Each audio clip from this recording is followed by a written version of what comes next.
El siguiente segmento tiene contenido o opinión. La entrevista en A Primera Hora. Analizamos los hechos del momento junto a sus protagonistas.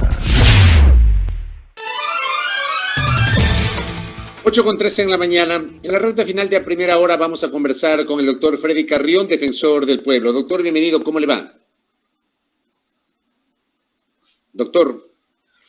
Buenos días, Fabricio. Qué gusto saludarlo. Muchas gracias por la invitación. Gracias al doctor Freddy Carrión. ¿Cómo evaluamos este 2020 desde el punto de vista del ámbito de las competencias de la Defensoría del Pueblo y sobre los temas asociados a la defensa y respeto a los derechos humanos? Yo diría que este ha sido un año muy crítico y en el sentido de que ha estado marcado obviamente por la pandemia, pero sobre todo por aquellas consecuencias en las políticas públicas que han ido en una situación de regresividad en derechos. El secretario general de Naciones Unidas mencionaba que obviamente la pandemia no discrimina, ha afectado a todas las personas por igual, obviamente a algunos con muchos mayores efectos o consecuencias negativas que a otros, pero lo que sí ha discriminado son las políticas que ha implementado un gobierno. En el caso ecuatoriano, estas políticas han sido altamente restrictivas, pero más que nada regresivas en derechos humanos. Creo que lo de la ley orgánica de apoyo humanitario es un claro ejemplo de cómo una decisión política puede ir en contra de lo garantizado o de lo conquistado en años anteriores a través de los derechos laborales. El mismo tema de la atención o el derecho a la salud a través del sistema de salud pública se notó y se percibió, además de que se pudo constatar la vulnerabilidad, la debilidad en el sistema, en la infraestructura, que indudablemente condicionó para que ciertas personas puedan tener acceso y otras lamentablemente no, y de ellas tuvieron consecuencias letales, fallecieron. En el caso de Guayaquil es un caso muy ejemplificativo cómo desbordó la situación de salud, pero también no solamente considerada por efectos de la pandemia que nadie podía prever, pero sí por las consecuencias de una decisión tardía, de una decisión en donde el sistema de salud estuvo mal preparado, con personal que había sido despedido el año anterior, con poco o con reducido presupuesto, y eso se tradujo en una indebida, en una inoportuna o ineficiente atención de salud. Correcto, vamos desmenuzando algunos de los elementos que está señalando nuestro invitado, el defensor del pueblo Freddy Carrión. A ver, empecemos por la ley de apoyo humanitario que usted lo mencionó. ¿Por qué considera desde su condición de defensor del pueblo, doctor Carrión, que esta ley terminó siendo regresiva o perjudicial para la naturaleza de los derechos humanos de los trabajadores ecuatorianos? Porque hay el capítulo, todo un capítulo dentro de la ley de apoyo humanitario que establece, primero, obviamente, la reducción de la jornada y obviamente de la reducción del salario al 55% de la reducción del salario. Eso es prácticamente en la realidad que hemos inaugurado o hemos decretado un nuevo salario básico unificado. Ya no es el de $400, sino el de $230, $240 aproximadamente, en función de la remuneración. Luego dejar a este acuerdo entre privados o acuerdo entre empleador y trabajador, sabiendo que la relación laboral siempre es una relación de mayor a menor, es decir, una relación asimétrica en donde la voluntad del empleador siempre se impone a la del trabajador. Y en un contexto de pandemia, con mayor razón, obviamente, dadas las particulares circunstancias que nos desenvolvimos. Frente a todo eso, hay otras disposiciones, como el hecho mismo de no tomar en cuenta aquellos contratos, convenios colectivos, afectar a las organizaciones sindicales. Estoy hablando dentro de las relaciones laborales individuales. Todo eso ha hecho o ha generado precarización de las relaciones laborales que como decía, esto ha logrado ser una conquista de años de los trabajadores. Los derechos de los trabajadores, que además son irrenunciables, con la ley de apoyo humanitario fueron o renunciaron los trabajadores a efectos de poder conservar, entre comillas, sus trabajos, pero que eso se ha traducido en mayor desempleo, en mayor subempleo, en la informalidad, en el aumento de la pobreza y de la miseria. Por ello es que hemos presentado, hasta el día de hoy, la Corte Constitucional nos queda debiendo la acción de inconstitucionalidad para que sea el máximo órgano que se pronuncie sobre una situación que incluso va en contra de aquellos instrumentos internacionales de los que el Ecuador es signatario, en donde se obliga y se compromete a respetar los derechos de los trabajadores. ¿Su despacho presentó una demanda de inconstitucionalidad? O sea, ¿lo hizo usted como defensor del pueblo? Efectivamente, de hecho fuimos los primeros que presentamos esta demanda de inconstitucionalidad. Junto a nosotros también una serie de organizaciones sindicales presentaron también las demandas y estamos a la espera de la resolución de la Corte Constitucional. Hasta este momento no hay ningún tipo de respuesta, algún manifiesto de la Corte Constitucional en ese sentido para por lo menos saber si el trámite ha iniciado. Han acogido la demanda, han acumulado porque presentaron más de 7 organizaciones sindicales junto con la Defensoría del Pueblo y han acumulado todas estas acciones o demandas de inconstitucionalidad para resolverlas en una sola. Dentro de, o como una de ellas, habíamos pedido una serie de medidas que, como digo, estamos a la espera de la resolución, las medidas cautelares que no fueron tomadas en cuenta y que esperamos la resolución de la Corte Constitucional. Creemos que ya es suficiente el tiempo como para tomarse, analizar una ley que además es supremamente importante, que está rigiendo, que está afectando los derechos de los trabajadores y que es fundamental el pronunciamiento de la Corte Constitucional al respecto. Ahora, usted también decía justamente en el marco de la pandemia, está claro que ningún país del mundo estuvo preparado para enfrentar esta debacle sanitaria, la pandemia asociada al COVID-19. Pero claro, lo que se cuestiona es la efectividad de la política pública aplicada sobre la marcha para poder enfrentar la pandemia. ¿Cuáles son los principales cuestionamientos que tiene la Defensoría del Pueblo sobre esa política pública? Y quiero empezar preguntándole esa parte. ¿Hubo o no hubo política pública para enfrentar la pandemia, doctor Freddy Carrión? En lo absoluto. Fue una pandemia en donde previo, o sabíamos que ya venía desde China, Europa estaba pasando con una situación sumamente complicada. Teníamos los antecedentes, somos un país de migrantes además, que mucha gente regresaba al Ecuador, dada la situación grave que atravesaba en Europa, España, Italia preferentemente, así que conocíamos de antemano cuáles eran los efectos. Creo que hubo un exceso de confianza, adicionalmente que en el país, con el actual gobierno, no hemos tenido una política pública clara en ningún aspecto. Y eso se vio reflejado en materia de salud. Recordará usted, Fabricio, que el año anterior, en el 2019, más de 2,000 entre médicos y trabajadores de la salud habían sido despedidos. Es decir, al sistema de salud ya lo habíamos venido afectando en su presupuesto, en la reducción de su personal. Cuando llegó la pandemia, sabíamos los efectos. Se demoraron 11 días. Desde el 29 de febrero, la Defensoría del Pueblo, frente a los hechos, les advirtió y pidió al gobierno declarar el estado de emergencia desde el 29 de febrero que conocimos al paciente cero.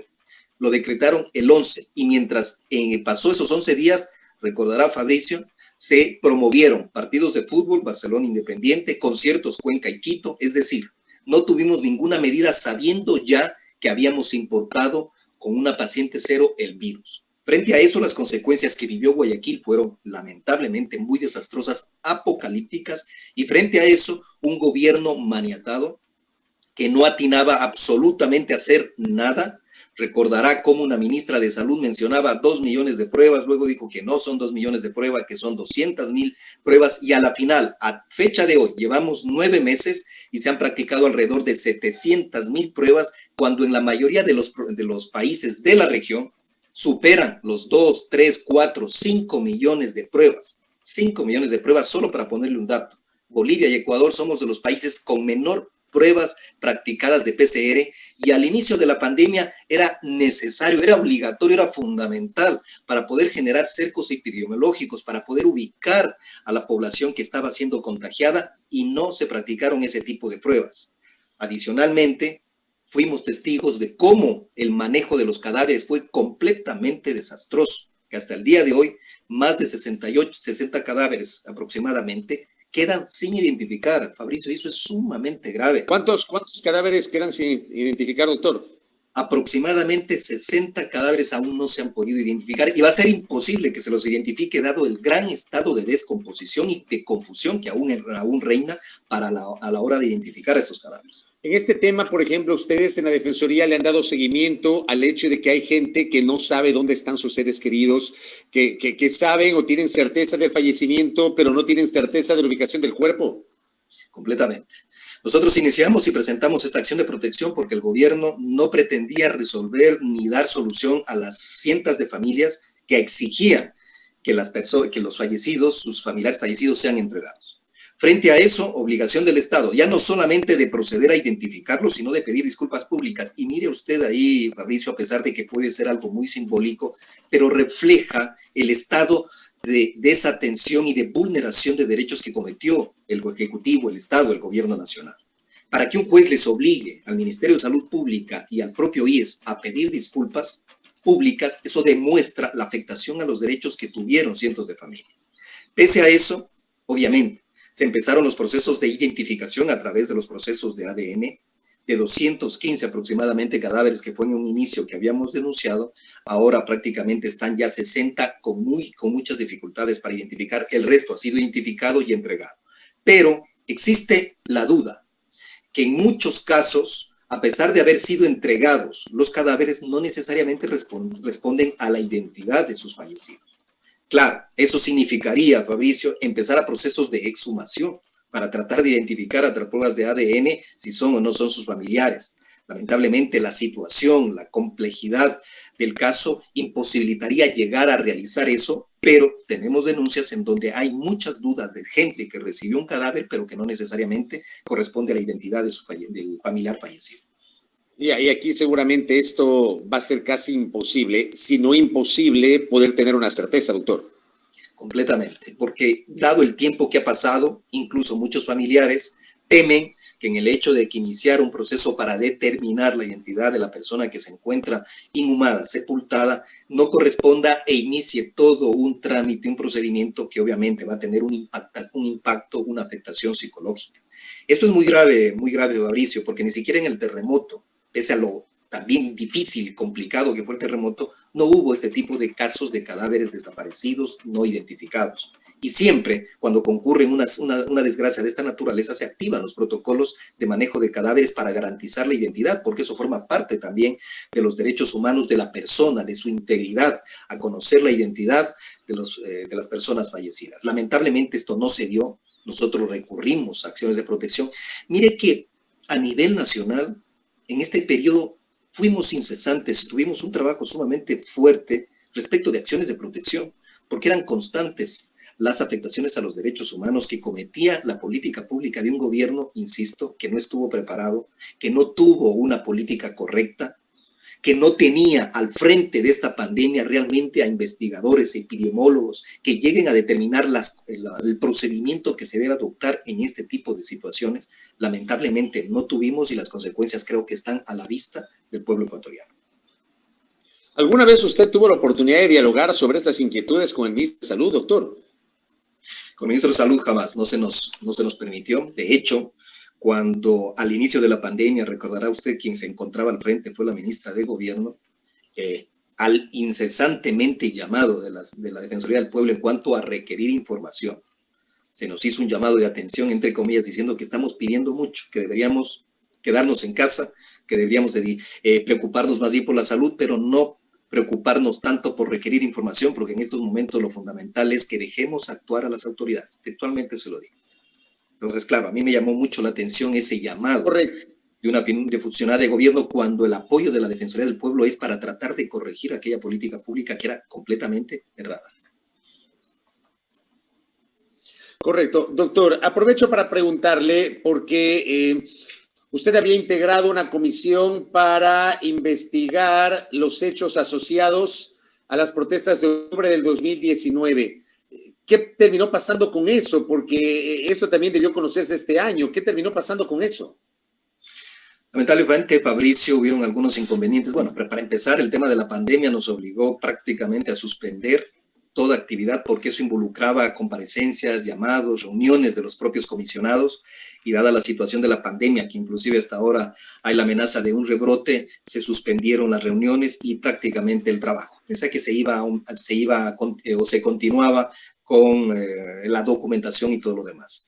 Los comisionados lograron reunirse, de hecho tienen ya un informe final que está próximo a ser aprobado definitivamente, tienen como todo cuerpo colegiado, pues obviamente tienen una serie de diferencias que son completamente menores. Creo que el grueso o el concepto básico ya ha llegado a un consenso que parte obviamente de los hechos. Aquí no se están inventando nada, han obrado con mucha objetividad, imparcialidad, Eso sí lo tengo que reconocer, ha sido un trabajo sumamente profesional. Hemos insistido de que se apruebe el informe, insisto, ha habido situaciones, llamémoslo así, de logística al interior de la propia comisión que han dificultado la aprobación de este informe y obviamente también cierta influencia del gobierno para lograr que esto no se llegue a dar. Eso también lo tengo que mencionar. En su momento lo podré decir abiertamente cuando los comisionados puedan sacar su informe, que estamos a la espera. Nos han ofrecido ya para el mes de enero. Lo ideal hubiera sido que en octubre, como parte de la conmemoración de los hechos de octubre, de las víctimas, sobre todo del mes de octubre, pudiéramos haber emitido el informe de la Comisión de la Verdad. Hubo un razonamiento que a mí me pareció muy lógico y oportuno, querer no politizarlo al informe, sacarlo cuando de por medio existía un juicio político contra una de las responsables del mes de octubre. Entonces me pareció oportuno para tratar de que esto se convierta en un informe, en un documento sumamente técnico de aporte a la verdad, Fabricio, a la verdad de lo sucedido en el mes de octubre, y de esa manera los ecuatorianos puedan saber qué pasó, cuáles fueron las personas que fallecieron como víctimas o como consecuencia de la acción violenta del Estado, aquellas que resultaron heridas, fruto de ellas con incapacidad permanente al perder un ojo, o las afectaciones a los otros derechos como la libertad.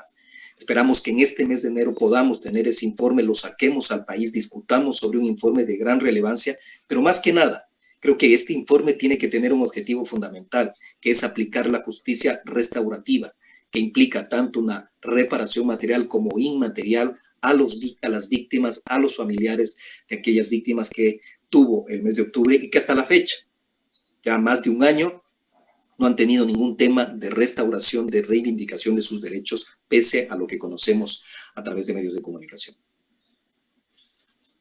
Doctor Freddy Carrión, le agradezco mucho por el tiempo, muy honrado por entrevistarlo. Que tenga usted un buen día y un feliz 2021, muy gentil. Gracias a usted, Fabricio. De alguna manera, un feliz año 2021. Muchas gracias.